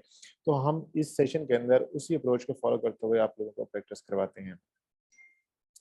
अच्छा जी, यहाँ पे मज़ीद जाने से पहले मैं आप लोगों से छोटा सा सवाल पूछना है कि कोई बच्चा मुझे ये बता दे कि आउटलाइन जो होती है वो आपके एस्से का हिस्सा होती है कि नहीं होती? क्या लगता है आप लोगों को कि जो आपकी आउटलाइन होती है वो आपके एस्से के स्ट्रक्चर का हिस्सा होती है कि नहीं होती? जी आई थिंक शाबाश। सो होती है सर। मेरे ख्याल में सर नहीं होती सर। सर आउटलाइन ऐसे का हिस्सा होती है। ओके, तब जब आपके सवाल की तरफ आएंगे इस कॉर्नर पे देखते हैं। आयशा कहती हैं यस, आउटलाइन जो है वो ऐसे का हिस्सा होती है। अब्दुल्ला कहते हैं होती है। जी बाकी लोग बताएं, शाबाश। आपको क्या लगता है कि आपकी जो आउटलाइन होती है वो क्या आपके हिस्से का हिस्सा होती है कि नहीं होती? शाबाश। मुझे देखना है कि कौन कौन जाग रहा है और कौन कौन सो रहा है। Yes sir, it is part of हिस्सा। ये कौन है यार? प्लीज़ नाम बता दें। अगर आप अपने नाम से आया करें तो बहुत आसानी हो जाएगी मुझे। इट्स पार्ट ऑफ हिस्सा, एहसान कहते हैं, ठीक है। तजब तजब कहते हैं नहीं होती। अच्छा जी, ठीक है। सर्विसेज बेस्ड ऑन आउटलाइन, आमना कहते हैं ठीक है, शुमैला कहती हैं most important part of essay, okay. Abdullah is here is part of essay, okay. Okay Abdullah, इस पार्ट ऑफ आवर एसे, ठीक है। नविश कहती हैं थिंक सो। नहीं जनाब, इसका जवाब ये है कि आपका जो आउटलाइन होती है वो आपके एसे का हिस्सा नहीं होती। ठीक है, आपका जो एसे होता है ना, उसके जो फॉर्मल पार्ट्स होते हैं वो 3 होते हैं। नंबर 1 आपका इंट्रोडक्शन होता है, नंबर 2 बॉडी के पैराग्राफ्स होते हैं, और नंबर 3 आपका कंक्लूजन होता है। अब इसका ये मतलब ही है कि जब आपकी आउटलाइन आपके एसे के जो स्ट्रक्चर है उसका पार्ट नहीं है तो फिर आउटलाइन की ज़रूरत क्यों है? ठीक है, ये बड़ी लंबी डिबेट है, इस पर हम जाएंगे, लेकिन अभी आपने इतना याद रखना है कि जो आउटलाइन है वो आपके एसे के स्ट्रक्चर का हिस्सा नहीं होती। दैट मीन्स कि आप बगैर आउटलाइन के भी ऐसे पास कर सकते हैं। ठीक है, बगैर आउटलाइन के भी लोगों ने ऐसे पास किए हैं, लेकिन हम इतने एक्सपर्ट नहीं होते, हमारी ऐसे पे इतनी कमांड नहीं होती कि हम बगैर आउटलाइन के ऐसे को पास कर सकें। तो नॉर्मली हम क्या करते हैं कि अपनी आसानी के लिए हम लोग जो है वो एक आउटलाइन बनाते हैं, और उस आउटलाइन को फॉलो करके हम अपना ऐसे करते हैं। आउटलाइन से क्या होता है कि हमारा ऐसे प्लान हो जाता है, ऑर्गेनाइज हो जाता है, और हमारा तकरीबन जो 40-50% काम है वो पहले हो जाता है। उसके बाद सिर्फ हमने उन आइडियाज़ को उठाना है और उनको एक्सप्लेन करना होता है, और उनके ऊपर हमने पैराग्राफ्स लिखने होते हैं। ठीक है, तो ये आपने याद रखना है। आज के बाद अगर कोई आपसे पूछे कि आउटलाइन आपके ऐसे का हिस्सा है या नहीं है, तो आपको इस सवाल का जवाब पता होना चाहिए। अब चलते हैं कि आपका जो एसे होता है उसके अंदर क्या चीज़ें मैटर कर रही होती हैं, एग्जामिनर क्या चीज़ें देख रहा होता है। ठीक है ना, वो कौन सी चीज़ें हैं जिसकी बेस पे आपका एसे फेल या पास होता है। अगर आप 2016 के बाद से लेकर अब तक, तो कोई 3-4 साल उसने एग्जामिनर ने रिपोर्ट्स इशू की हैं, पब्लिश की हैं एफपीएससी ने। अगर आप एसए के जो एग्जामिनर है उसकी रिपोर्ट्स को उठा के देखें तो उसमें 3 चीज़ें नज़र आती हैं। नंबर 1 कंटेंट, नंबर 2 लैंग्वेज, और नंबर 3 एसए का स्ट्रक्चर। अब ये क्या है, क्या मतलब है, इसे क्या मुराद है, इसको हम डिटेल में देखते हैं। नंबर 1 चीज़ जो आपकी इंपॉर्टेंट है, मोस्ट इंपॉर्टेंट, वो है आपका कंटेंट। कंटेंट से मुराद आपका नॉलेज, आपकी इंफॉर्मेशन, आपके आइडियाज़, आपके आर्गूमेंट्स, आपका डेटा, आपके रेफरेंसेस, कोटेशंस, फैक्ट्स वगैरह, ये सारी चीज़ें जो होती हैं ना, जो आपका कंटेंट है, ये इसका हिस्सा होती हैं। यानी कि जो ओवरऑल आपका नॉलेज है, जो आपने इंफॉर्मेशन उसके अंदर यूज़ की है उस एस्से को लिखने में किसी एक टॉपिक के ऊपर, वो कितनी अपडेटेड है, कितनी वेल रिसर्च्ड है, और वो कितनी रिलेवेंट है। ये चीज़ बहुत मैटर कर रही होती है। अगर कोई मुझसे पूछे कि सबसे इम्पोर्टेंट चीज़ ऐसे में क्या होती है, मैं हमेशा ये कहता हूँ कंटेंट होता है। तो आपके ऐसे में जो कंटेंट होता है उसकी जो वेटेज है वो 40% होती है। नंबर 2, जो आपकी चीज़ होती है वो है लैंग्वेज। लैंग्वेज से मुराद कि आपने वो जो ऐसे लिखा है, जो आपने इंफॉर्मेशन दी है, जो नॉलेज दी है, आर्गुमेंट्स दिए हैं, इनको लिखने के लिए जो आपने लैंग्वेज इस्तेमाल की है वो ठीक है कि नहीं है। आपकी लैंग्वेज में ग्रामर के, स्पेलिंग के, पंक्चुएशन के, इस तरह के इश्यूज बिल्कुल नहीं होने चाहिए। अगर आपकी लैंग्वेज ठीक है, लाइक ऐसा हो सकता है कि एक बंदे ने एक जो है बहुत अच्छा ऐसे लिखा है, उसका स्ट्रक्चर भी ठीक है, उसका कंटेंट भी ठीक है, लेकिन जब वो सेंटेंसेस लिखता है तो उसके अंदर बहुत गलतियां कर रहा होता है ग्रामर की। और आप भी फील करते हैं कि अगर आप किसी कोई चीज़ लिखी हुई पढ़ें जिसके अंदर ग्रामर की या स्पेलिंग की या इस तरह की गलतियां हों, सेंटेंसेस की गलतियां हों, तो आपको फील होता है यार ये बहुत अजीब लग रही है पढ़ते हुए। यही मिसाल आपके ऐसे की होती है। तो आपकी लैंग्वेज ठीक होनी चाहिए। आपने आगे जाके अफसर बनना है, आपने एक बहुत अच्छी पोस्ट पे काम करना है, तो आपको ये एक्सपेक्ट करते हैं, आपसे एग्जामिनर ये एक्सपेक्ट करता है कि आपकी language must be adequate, must be correct, उसके अंदर गलतियां नहीं होनी चाहिए। नंबर 3 जो आपका है वो है एसे का स्ट्रक्चर। अब देखें, आप लोग, मैं मिसाल लेता हूँ कि आप लोग जो है कहीं जॉब करनी होती है किसी प्राइवेट इदारे में या किसी गवर्नमेंट इदारे में, तो वो आपसे कहते हैं कि आप हमारा ये टेस्ट पास करेंगे तो हम आपको जॉब देंगे। इसी तरह एफपीएससी ये कहता है कि अगर आप ऐसे पास करेंगे, और इससे अभी हमारे स्टाइल से जो हम कहते हैं, जिस तरह हम कहते हैं, अगर आप उस स्टाइल से ऐसे लिखते हैं और आप लिखते हैं, अच्छा लिखते हैं, तो हम आपको पास कर देंगे ऐसे बंदे। वो जो स्टाइल है एफपीएससी का रिकमेंडेड, उसको हम कहते हैं ऐसे का स्ट्रक्चर। या लाइक आपने एक आउटलाइन बनानी है तो कैसे बनानी है, इंट्रोडक्शन स्टार्ट कैसे होगा, दरमियान में क्या है, एंड कैसे करना है। बॉडी के पैराग्राफ्स हैं तो वो स्टार्ट कैसे है और हो रहा है, उसका एंड कैसे हो रहा है, वो बॉडी के पैराग्राफ्स में कोहेरेंस कैसे आएगी, उसकी लेंथ कितनी है, स्ट्रक्चर कैसे है, ट्रांजिशन कहाँ पे, ये सारी चीज़ें जो होती हैं ना वो आपके ऐसे के स्ट्रक्चर का हिस्सा होती हैं। अब हम थोड़ी सी यूँ देखते हैं कि अगर कोई बंदा, किसी बंदे का कंटेंट बहुत अच्छा है, उसकी लैंग्वेज बहुत अच्छी है, लेकिन ऐसे का स्ट्रक्चर खराब है, फॉल्टी है, मसला कर रहा है उसके अंदर, तो उसका ऐसे फेल हो जाएगा। यानी कि कंटेंट अच्छा है, लैंग्वेज अच्छी है, लेकिन स्ट्रक्चर के इश्यूज हैं, ऐसे फेल हो जाएगा।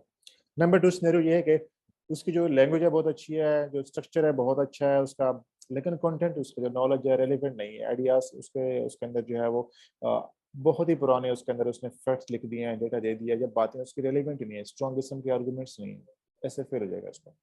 नंबर 3 के उसका जो कंटेंट है, ठीक है, वो भी अच्छा है, उसका जो स्ट्रक्चर है वो भी अच्छा है, लेकिन जो उसने बातें की हैं वो ग्रामेटिकली जो है गलत है, तब भी ऐसे फेल हो जाएगा। तो बेसिकली आपने इन 3 चीज़ों में एक बैलेंस क्रिएट करना होता है। जो आपकी कंटेंट है, आपकी जो लैंग्वेज है, जो आपका स्ट्रक्चर है, ये तमाम चीज़ें ठीक होनी चाहिए और इनके दरमियान एक बैलेंस होना चाहिए। आपके एस्से को पढ़ने के बाद किसी को ये फील ना हो कि इसमें कंटेंट हेवी हो रहा है, या इसमें जो है लैंग्वेज हेवी हो रही है, या इसमें स्ट्रक्चर हेवी हो रहा है। स्ट्रक्चर आपका ठीक होना चाहिए, साथ फ्लो होना चाहिए, कंटेंट आपका ठीक होना चाहिए। ये चीज़ें अगर आप कर लेते हैं अपने एस्से में प्रैक्टिस के ज़रिए, तो आपका एस्से फेल नहीं हो सकता। ठीक है? अच्छा जी, अब हम चलते हैं कि जो आपके एस्से की टाइप्स होते हैं उसको हम देखते हैं। आम तौर पर आप लोग कहते हैं कि जो एस्से होते हैं आपके थीसिस में वो 3 तरह के आते हैं। नंबर 1 एक्सपोजिटरी या डिस्क्रिप्टिव एस्से हो सकते हैं। ठीक है? अगर आप किसी भी 1 साल के पेपर को उठा के देख लें तो आपको ये 3 तरह के एस्से नज़र आते हैं। नंबर 1 एक्सपोजिटरी या डिस्क्रिप्टिव एस्से होते हैं। नंबर 2 आर्गुमेंटेटिव होते हैं, और नंबर 3 लिटरेरी या एब्स्ट्रैक्ट एस्से होते हैं। बेसिकली जो एब्स्ट्रैक्ट या लिटरेरी एस्से है, it is also a kind of argumentative essay. इसको जो एक्सपर्ट्स हैं या टीचर्स हैं वो यही कहते हैं कि जो लिटरेरी एस्से होते हैं वो भी आर्गुमेंटेटिव एस्से की कैटेगरी के अंदर आते हैं। लेकिन 2 मेजर कैटेगरीज़ हैं बेसिकली, एक डिस्क्रिप्टिव एस्से और एक आर्गुमेंटेटिव एस्से। डिस्क्रिप्टिव एस्से और आर्गुमेंटेटिव में बहुत फ़र्क होता है। वो हम डिटेल में, हमारी क्लास होती है, स्ट्रक्चर जब हम सीख लेते हैं, उसके बाद हम उसकी हैंडलिंग पे आते हैं कि डिस्क्रिप्टिव एस्से, उसकी पहचान कैसे करनी होती है, वो क्या होता है, किस तरह के टॉपिक्स डिस्क्रिप्टिव होते हैं। और आप लोग इस काबिल हो जाते हैं बड़ी आसानी के साथ, कोई टॉपिक आपको देंगे तो आप फ़ौरन से बता सकते हैं कि ये डिस्क्रिप्टिव है, ये आर्गुमेंटेटिव है। और फिर उसके अकॉर्डिंग उसकी हैंडलिंग भी डिफरेंट हो जाती है। ठीक है? तो हम इंशाल्लाह उसके ऊपर भी जाएँगे। लेकिन हमारा इस सेशन में फ़ोकस होता है वो 2 तरह के ऐसे, डिस्क्रिप्टिव और आर्गुमेंटेटिव, हमने इन पे काम करना होता है। उसकी रीज़न ये है कि अगर आप सीएसएस कैसे को उठा के देख लें, आपको तकरीबन 7 से 8 टॉपिक, 7 से लेकर 8 टॉपिक आपको हर साल ऐसे में इन 2 कैटेगरीज़ में मिलते हैं। ठीक है ना? लिटरेरी या एब्स्ट्रैक्ट ऐसे हार्डली 1 या 2 ऐसे आता है। ठीक है? वो एक डिफरेंट स्टाइल ऑफ ऐसे होता है, उसको हम टच नहीं करते। हमने ऐसे बस करना है, 40 नंबर लेने हैं, तो हमने अपना सेफ रहने के लिए हमने जो है 2 तरह के ऐसे करने होते हैं, और उसमें हमारे पास ऑप्शन इतने होते हैं कि हम किसी भी टॉपिक के ऊपर अपने ऐसे कर सकते हैं। ठीक है? अच्छा जी, किसका मैसेज आया हुआ है? हाँ, आगे सवालों की तरफ आएँगे एंड पे। मैं आऊँगा उसकी तरफ आऊँगा।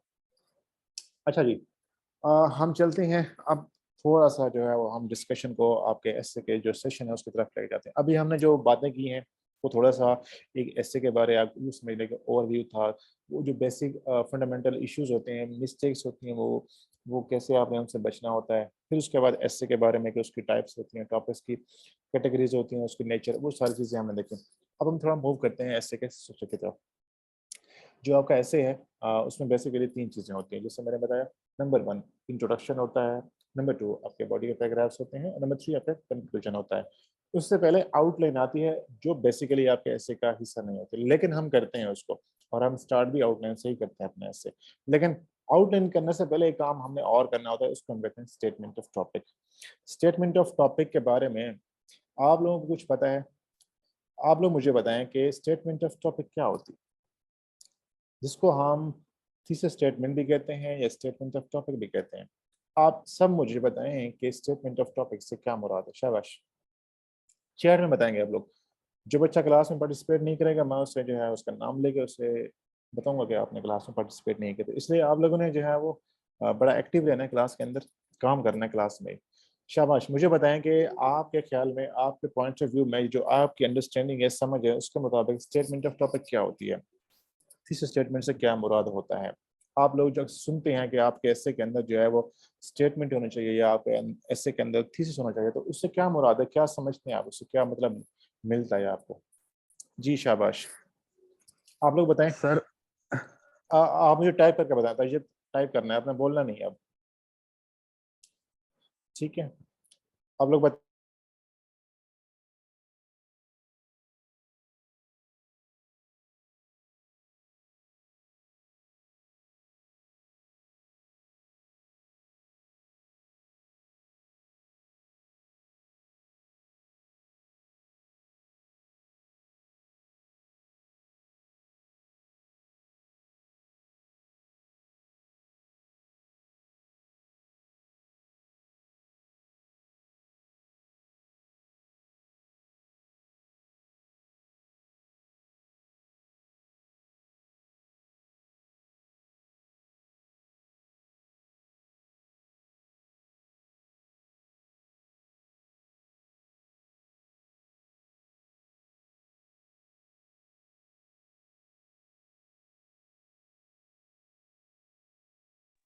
हाँ जी, शाबाश शाबाश, सब लोग बताएं।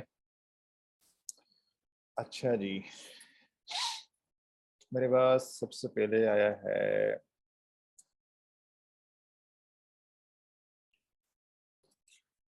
सबसे पहले आयशा ने बताया कि ओवरव्यू होता है ऐसे का मीन, हम ऐसे में क्या लिखने जा रहे हैं। ओके, अच्छा जी।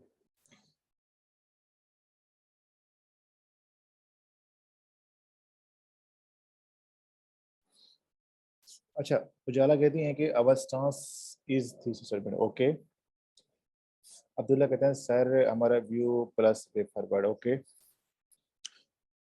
Statement that defines scope of essay topic. Okay, अच्छा जी, उसके बाद कहते हैं कि मीन्स के हम ऐसे को किस डायरेक्शन में लेके जा रहे हैं। ओके, ठीक है। Thesis statement is a short summary of your selected topic.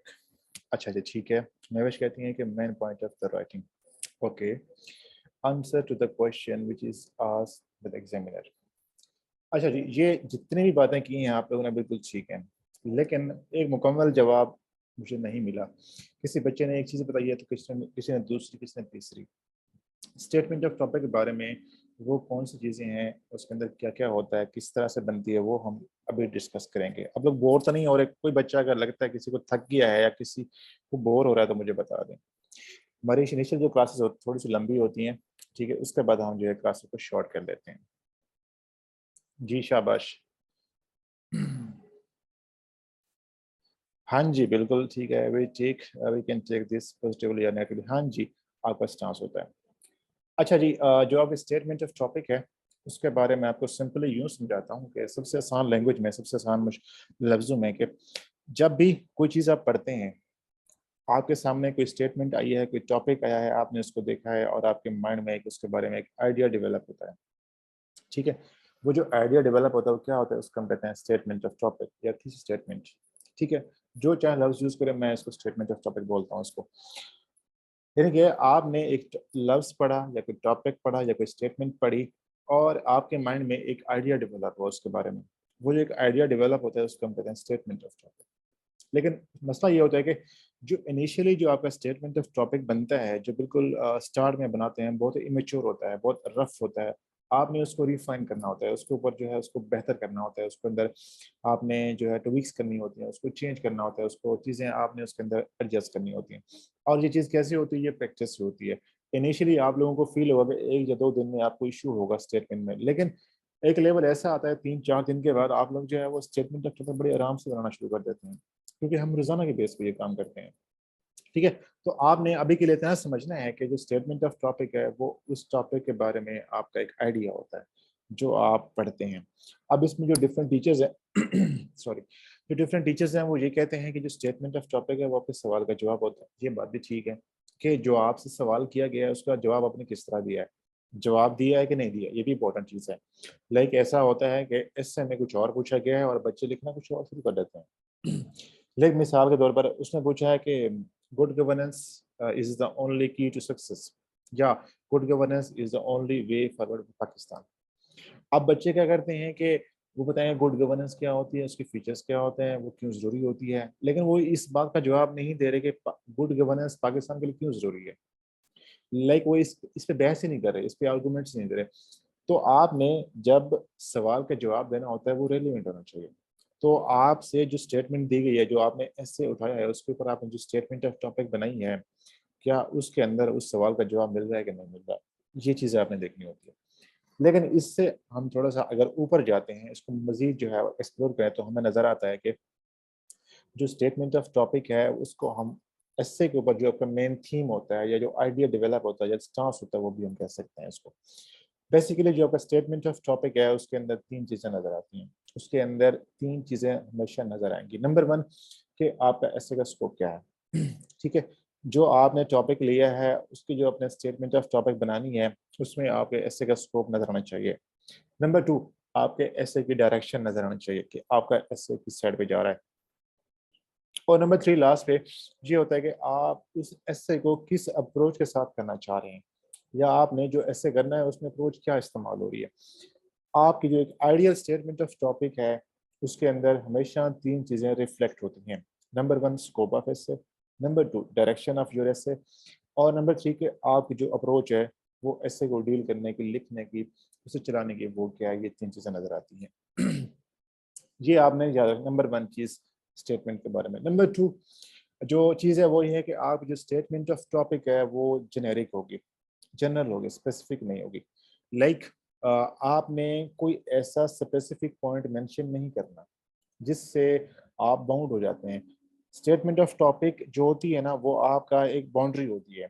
जब आप स्टेटमेंट बना लेते हैं तो आप उससे बाहर नहीं जा सकते। मैंने शुरू में बात कही थी कि लोग अपने ऐसे में इसलिए फेल होते हैं कि वो स्टेटमेंट के अगेंस्ट जाते हैं। अगर आपने कोई स्टेटमेंट बना दी है ऐसी और आप उससे बाहर निकल जाते हैं, उसकी बाउंड्री से बाहर निकल जाते हैं, आप फेल हो जाते हैं। तो आपने जब स्टेटमेंट बनानी होती है तो वो जेनेरिक होती है। ठीक है, आप उसे स्पेसिफिक नहीं करते। आप जेनेरिक क्यों बनाते हैं? उसकी रीज़न ये है कि आप वो तमाम रेलिवेंट आइडियाज़, पॉइंट्स, जो कॉन्सेप्ट्स, आइडियाज़ होते हैं, आर्गुमेंट्स होते हैं, वो लिख सकते हैं। अगर आप उसे स्पेसिफिक करते हैं या आप अपने स्टेटमेंट को नैरो कर देते हैं, अपने आप को लिमिट कर लेते हैं, तो उसमें आपके पास ऑप्शंस नहीं होते। आपके पास जो है वो आर्गुमेंट्स या आइडियाज़ कम हो जाते हैं। आपने 3 घंटे में 2500 वर्ड का ऐसे करना है, तो उसके अंदर पॉसिबल नहीं होता किसी एक पर्टिकुलर एस्पेक्ट पे या किसी 1 या 2 डायमेंशंस के ऊपर ऐसे करना। तो इसलिए हमेशा आपने याद रखना है कि जो स्टेटमेंट ऑफ टॉपिक है वो आपकी जनरल होगी। अभी के लिए आप ये सुनते जाएं, अभी हम प्रैक्टिस करेंगे तो चीज़ें इंशाल्लाह क्लियर हो जाएंगी, आपने परेशान नहीं होना बस।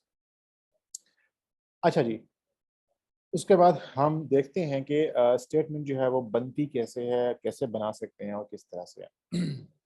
ठीक है, आपने जो चीज़ें नंबर 1 के आपका जो स्टेटमेंट ऑफ टॉपिक है वो आपका मेन आइडिया होगा, थीम ऑफ योर एसे आप कह सकते हैं। नंबर 2 उसके अंदर आपकी जो स्कोप है वो नज़र आना चाहिए, आपकी जो अप्रोच है वो नज़र आना चाहिए और आपका जो डायरेक्शन है वो नज़र आना चाहिए। नंबर 3 आपने याद रखना है कि जो आपकी स्टेटमेंट ऑफ टॉपिक है वो जेनेरिक होगी, स्पेसिफिक नहीं होगी। नंबर 4 आपने ये देखना है कि जो आपकी स्टेटमेंट है बहुत लंबी नहीं होगी, मैक्सिमम 2 सेंटेंसेस आप यूज कर सकते हैं स्टेटमेंट के अंदर।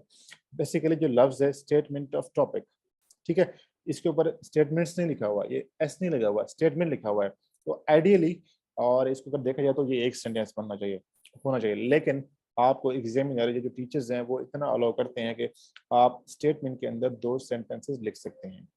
अब आइडियल जो 2 सेंटेंसेस हैं वो 4-5 लाइंस के ऊपर जा सकते हैं। तो बेसिकली आपने एक 3-4-5 लाइंस की एक स्टेटमेंट ऑफ टॉपिक लिखनी होती है, उस एस्से के बारे में जो आपका मेन आइडिया होता है। आपने उसके अंदर अपना एस्से का स्कोप भी लिखना होता है, ठीक है, अपने एस्से की डायरेक्शन है वो भी शो करनी होती है, और जो आपके एस्से की अप्रोच है वो भी है, और साथ आपने सवाल का जवाब भी देना होता है। ये आपकी स्टेटमेंट ऑफ टॉपिक है, जिसको हम कहते हैं कि थीसिस स्टेटमेंट भी आप लोग कह सकते हैं उसको, ठीक है। अब देखते हैं कि बनाएं कैसे इसको। अब हम प्रैक्टिस स्टार्ट करते हैं इसकी, ठीक है। यहाँ पे जाने से पहले मैं आपको जो है वो यहाँ पे एक प्रैक्टिस करवाता हूँ एक स्टेटमेंट ऑफ टॉपिक के ऊपर। आपके सामने एक टॉपिक है डेमोक्रेसी इन पाकिस्तान। ये एक टॉपिक है बस, ठीक है। अब देखें इसके ऊपर आप जिस तरह चाहें स्टेटमेंट बना सकते हैं, ठीक है ना, जिस तरह चाहें आप लोग अपनी स्टेटमेंट ऑफ टॉपिक बना सकते हैं। लेकिन आपने क्या करना है कि जो चीज़ें मैंने बताई हैं उसको फॉलो करना है, ठीक है। नंबर 1 कि आपने जो है अपना सवाल का जवाब देना है, उसके अंदर रेलिवेंट रहना है, जो आपका मेन आइडिया है वो उसका जवाब देना है। जेनेरिक रहना है आपने, शॉर्ट रहना है आपने, ये 3-4 चीज़ें हैं जो आपने याद रखनी है। अब इसके ऊपर मैं आपको 2 बना के दिखाऊंगा स्टेटमेंट्स। अब हम देखते हैं कि वो उसमें से ठीक कौन सी गलत कौन सी है।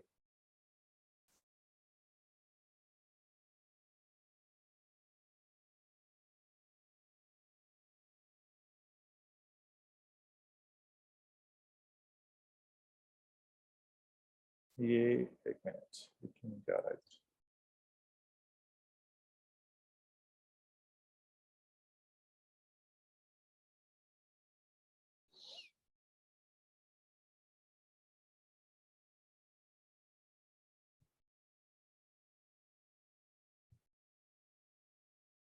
ये एक स्टेटमेंट है, एक और बनाता हूँ मैं।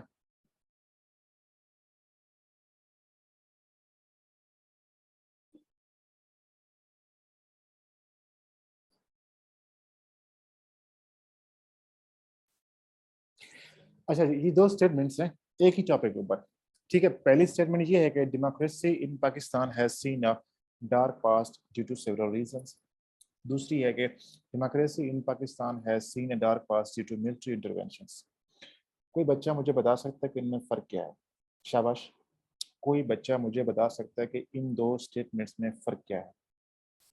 ठीक है, जिसको हम एस्से के ज़बान में जो मैंने आपको समझाया था उस एंगल से आपने इसको देखना है कि इनमें क्या फ़र्क है, इनमें इन 2 स्टेटमेंट्स के अंदर।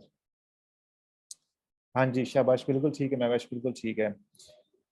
हाँ जी, वेरी गुड, वेरी गुड, बिल्कुल ठीक है। अब देखें जो पहले वाली स्टेटमेंट है वो है जनरल, जेनेरिक है, ठीक है ना।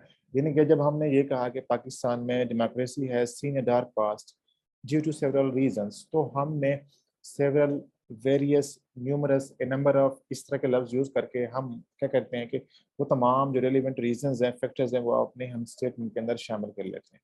लेकिन अगर आप कोई एक स्पेसिफिक एक या दो लफ्ज मेंशन करते हैं, रीजंस को मेंशन करते हैं, तो आप स्पेसिफिक होते हैं। और आपने याद रखना है कि अगर आप अपने स्टेटमेंट के अंदर एक स्पेसिफिक लफ्ज मेंशन कर रहे हैं तो आपका पूरा ऐसे उसी के ऊपर होगा। लाइक आपने इस स्टेटमेंट के अंदर दूसरी वाली में पूरे ऐसे में सिर्फ ये बात करनी है कि पाकिस्तान में डेमोक्रेसी के हालात ख़राब इसलिए हैं कि उसके पीछे मिलिट्री इंटरवेंशन हैं। तो अब आप मुझे बताएं, कोई समझदार बंदा, किसी के लिए भी पॉसिबल नहीं है कि वो इसी एक पॉइंट के ऊपर एक 2500-2000 वर्ड का 3 घंटे में ऐसे करके आए, नहीं है पॉसिबल। तो आपने क्या करना होता है कि अपने स्टेटमेंट ऑफ टॉपिक को जेनेरिक रखना होता है। आपने उसको इस तरह से लिखना है, एक्सप्रेस करना है कि उसमें जितने उस पर्टिकुलर डोमेन में, डायमेंशन में जो रिलेवेंट आइडियाज हैं वो उसके अंदर आ सकते हैं, ठीक है।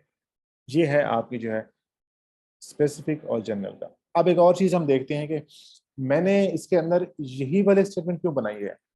लाइक आप सोच सकते हैं यहाँ के मैंने ये बनाई है स्टेटमेंट, ये सिर्फ ये क्यों बनाई है, मैं किसी और तरह से बना सकता हूँ इसको।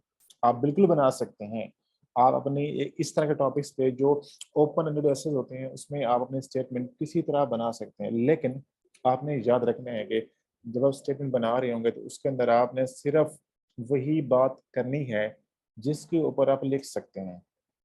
कोई ऐसा क्लेम या कोई ऐसी स्टेटमेंट नहीं देनी जिसके ऊपर आपके पास आइडियाज ही ना हो, लिखने के लिए कुछ ना हो।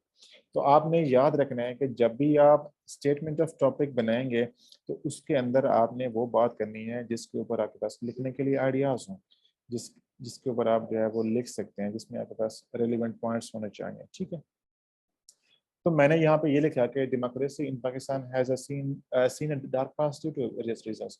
तो अगर मैं बात करना, एग्जामिनर ने मुझे ऑप्शन दिया है कि आप इसके ऊपर एक ऐसे लिखें।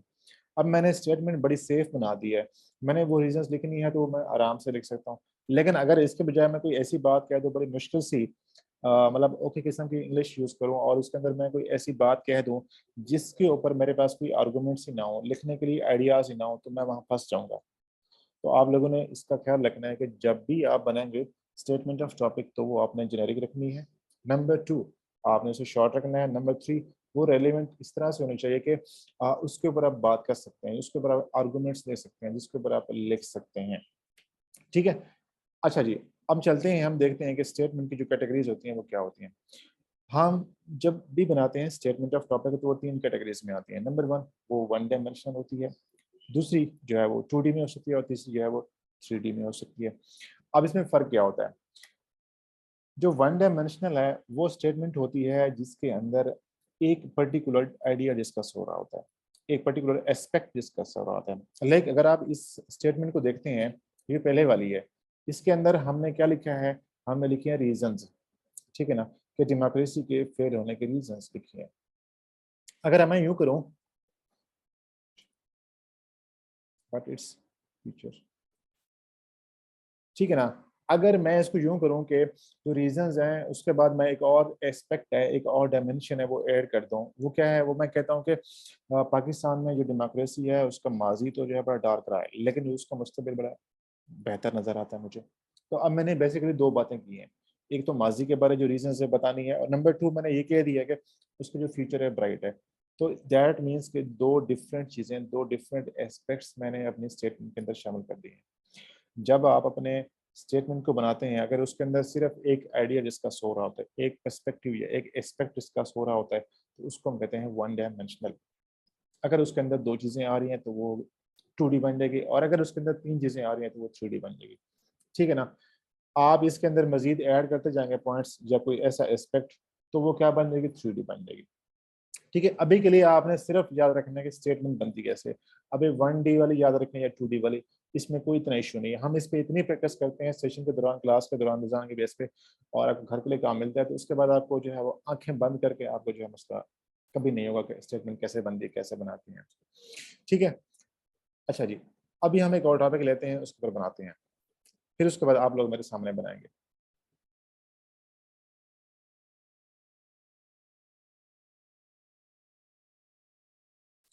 चलें जी, ये मेरे पास टॉपिक है, ठीक है ना, एक मिनट, एक मिनट।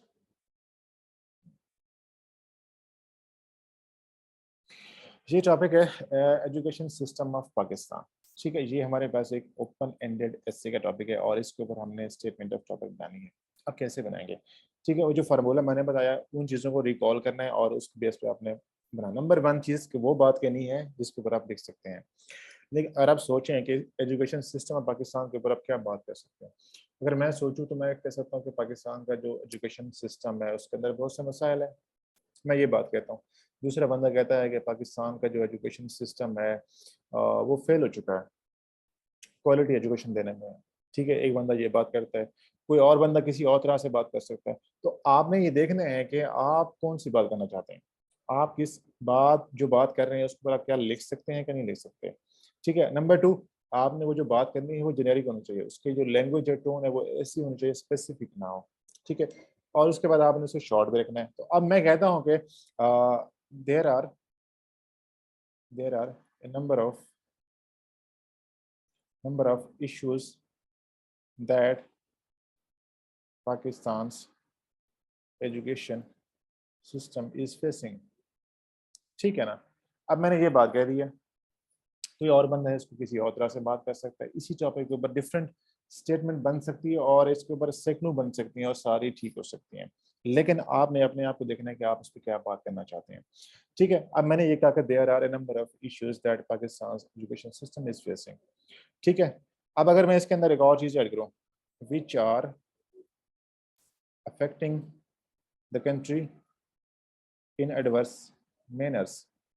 ठीक है ना, अब मैंने क्या कर दिया है, मैंने जो पहले रीजंस हैं, यानी कि जो पाकिस्तान में एजुकेशन सिस्टम के ख़राब होने के जो इश्यूज हैं वो तो बात कर दी है, अब उसके बाद मैंने ये उसके जो इफेक्ट्स हैं वो भी शामिल कर दिए हैं। दैट मीन्स कि मैंने एक टू डायमेंशनल या two dimensional statement of topic बना दी है। ठीक है, तो ये फ़र्क होता है कि आपने 1D बनानी है या 2D बनानी है, उसके अंदर आप चीज़ें अगर आप ऐड करते जाएंगे तो उसके अंदर एस्पेक्ट्स आपके जो है वो ऐड होते जाएंगे, और ये चीज़ें अभी इतनी आपके लिए कंसर्न नहीं हो चाहिए, अभी ये चीज़ें जो है इतनी इंपॉर्टेंट नहीं है। बस अभी के लिए आपने इतना सीखना है, समझना है कि एक स्टेटमेंट ऑफ टॉपिक बनती कैसे है। अच्छा जी, यहाँ तक बात क्लियर है? किसी को कन्फ्यूजन है, कोई सवाल है, कोई चीज़ समझ ना आए तो आप लोग पूछ सकते हैं। इसके बाद मैं आपको टॉपिक दूंगा और आप लोग चैट के अंदर मुझे अपनी स्टेटमेंट ऑफ टॉपिक लिख के सेंड करेंगे, सब लोग अपने अपने। जी शाबाश। किसी का कोई सवाल है, कोई कन्फ्यूजन है, कोई बात आपको समझ नहीं आई तो आप लोग पूछ सकते हैं। शाबाश।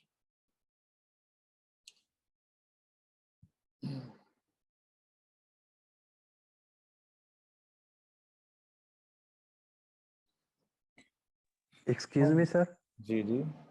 ये टीच स्टेटमेंट और इंट्रोडक्शन में क्या फर्क होता है? मेरे साथ ये इंटरनेट का इशू था तो मैंने लीव किया था, दोबारा पैकेज ले लिया। यार जो स्टेटमेंट ऑफ टॉपिक है ना वो तो हम स्टार्ट में बनाते हैं जब भी कोई टॉपिक आते हैं ना तो सबसे पहले हम क्या करते हैं, उसके ऊपर स्टेटमेंट ऑफ टॉपिक बनाते हैं। जब वो बन जाती है तो उसके बाद हम आउटलाइन बनाते हैं, जब आउटलाइन बनती है तो उसके बाद इंट्रोडक्शन आता है, और इंट्रोडक्शन पे अभी हमने बिल्कुल बात नहीं की, वो हमारे तीसरी जो चौथी क्लास में आएगा, उसके ऊपर हम मजीद डिटेल में बात करेंगे। ठीक है, वो एक पर्टिकुलर उसका पूरा लेक्चर बनता है 2 घंटे का, उसके ऊपर हम बात करेंगे। अभी के ठीक है लिए सर, ठीक। आपने स्टेटमेंट ऑफ टॉपिक का याद रखना है कि स्टेटमेंट ऑफ टॉपिक बेसिकली जब भी आप एक टॉपिक को लेते हैं और आप उसके ऊपर सबसे पहला काम क्या करते हैं, स्टेटमेंट ऑफ टॉपिक बनाते हैं। उससे क्या होता है कि आपका एसे का स्कोप डिफाइन हो जाता है, आपकी एसे की डायरेक्शन क्लियर होती है और आपकी जो अप्रोच है वो भी नजर आती है, साथ में आप उस सवाल का जो जवाब है वो भी आप दे रहे होते हैं। तो आप जब स्टेटमेंट ऑफ टॉपिक बना लेते हैं तो उसके बाद बहुत सारी चीज़ें आसान हो जाती हैं। आप उसी स्टेटमेंट को फॉलो करके आउटलाइन बनाते हैं और उसी आउटलाइन के बेस पे इंट्रोडक्शन करते हैं, और उसी आउटलाइन के बेस पे आप अपना ऐसे कर रहे होते हैं और उसी के बेस पे आप अपना कंक्लूजन कर रहे होते हैं। तो ये सारी चीज़ें आपस में बड़ी लॉजिकल वे में कनेक्टेड होती हैं। ठीक है जी, आई होप कि मुझे लगता है कि कोई सवाल नहीं आया तो दैट मीन्स कि सब कुछ क्लियर है। चलें, अभी मैं आपको टॉपिक दूंगा, आप करेंगे तो सब कुछ सामने आएगा। हम एक टॉपिक लेते हैं, क्लाइमेट चेंज, इट्स इफेक्ट्स। हाँ जी, ये है आपके पास एक topic, climate change and it's effects. ठीक है, इसके ऊपर आप लोग मुझे एक स्टेटमेंट ऑफ टॉपिक बना के दिखाएं। शाबाश।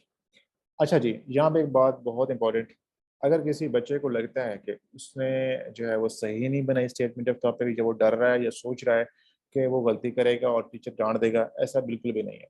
आप लोगों ने क्लास में करना है, ये नहीं सोचना है कि सही है या गलत है। अगर आप नहीं करेंगे तो कभी नहीं आएगा, अगर आप करेंगे और गलती करेंगे तो वो ठीक हो जाएगी। तो इसलिए किसी बच्चे ने क्लास में पार्टिसिपेट करने से परेशान नहीं होना, घबराना नहीं है। हमेशा आप लोगों ने क्लास में पार्टिसिपेट करना है, जो आपसे सवाल पूछे जाएं, जो काम आपसे कहा जाए आपने करना है। यहाँ आप मेरे सामने करेंगे, गलतियाँ करेंगे तो ठीक होंगे, अगर आप नहीं करेंगे तो वो फिर गलतियाँ आपके साथ ज़िंदगी भर रहेंगी, फिर आपको उसका अफसोस होगा।